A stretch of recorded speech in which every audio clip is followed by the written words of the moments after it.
మామగారు కోడల అనుబంధం ఎలాంటిదో తెలుసా? ఎవ్వరు వెళ్ళిపోయినా కూడా స్త్రీకి బెంగలేదట. మామగారు వెళ్ళిపోయినప్పుడు మాత్రం కోడలు ఏదో పెద్ద దిక్కుని కోల్పోయినట్టే.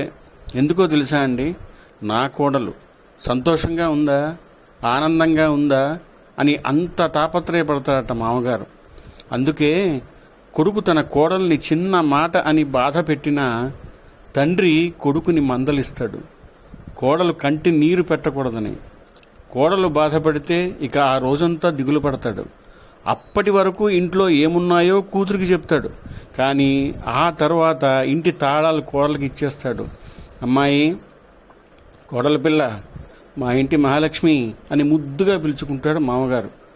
అటువంటి మామగారు వెళ్ళిపోతే ఎంతటి బాధండి కోడలికి. అందుకే మామగారిని ఒక బిడ్డలా, ఒక స్నేహితుడిలా, ఒక తండ్రిగా చూసుకోవాలి. మామగారే ఇంటికి పెద్ద దిక్కు, మామగారే యజమాని. కాబట్టి మామగారి మనసు చిన్నబుచ్చుకునేలా కోడలు ఎట్టి పరిస్థితుల్లోనూ ప్రవర్తించకూడదు.